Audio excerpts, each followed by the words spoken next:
All right, well, tomorrow is the first day of May, and as an Alaskan and now an Alaskan farmer, I always like to treat that as the first day of summer, and this year that's a pathetic joke. I've been applying that rule since I first moved to Alaska in 2006, and this is the first year I can ever remember where there's still feet of snow in many places. In fact, I spent most of my day on my skid steer moving snow, feet and feet of snow, on April the 30th, 2023, in order to have access to parts of my property that we need to get going on. So pretty frustrated by that. In any event, this is what the vegetable garden looks like right now at the end of April. And we've managed to get the snow out of it. We had to hire the D4 dozer to get the snow out. And I've been working on it with my skid steer to get it somewhat dry. Now I need to find gravel or sand, and I'm gonna raise this all up, and we're gonna start hauling in all those garden beds.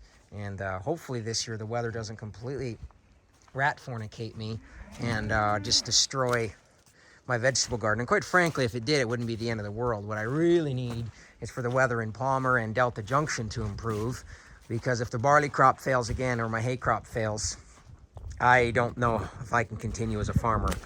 I just can't. These constant weather extremes are beyond draining. Just in snow removal, I'm definitely well into the five figures, of $30,000, $40,000 in calf losses this year.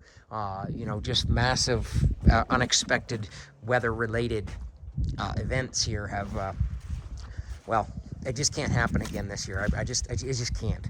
So we've got that going. We got a bunch of mushroom logs over there that have been inoculated. The greenhouse up there is going like stink. And we finished the first greenhouse here, and the second one will be finished probably tomorrow, Tuesday at the latest.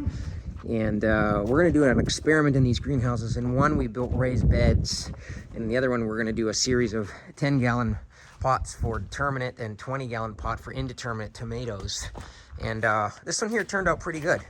I'll take you inside here. What we did is we took cow manure and straw as a base layer, and then we alternated fishy peat and garden soil and cow manure over and over again until we made them look like this.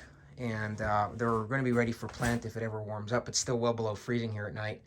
What I've done, however, is I've done some experimenting with the Stupichka tomatoes as well as some celery to see if they die overnight. And I have plenty of them, so if they do, it's not the end of the world, because I'm really running out of space in my greenhouse and in my garage, because I'd like to get things outside. And normally by now I could have put things outside, and of course this year I can't because it's been the longest winter in the last half century.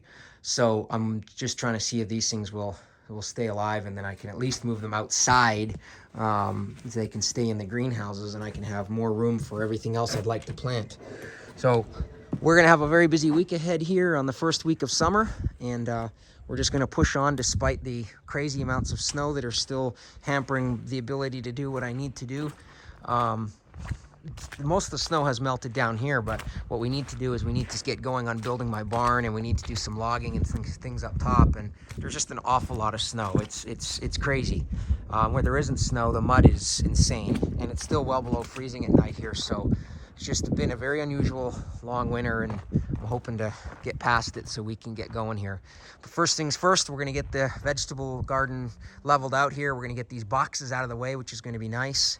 And we're gonna get to work here. All right, summer of 2023.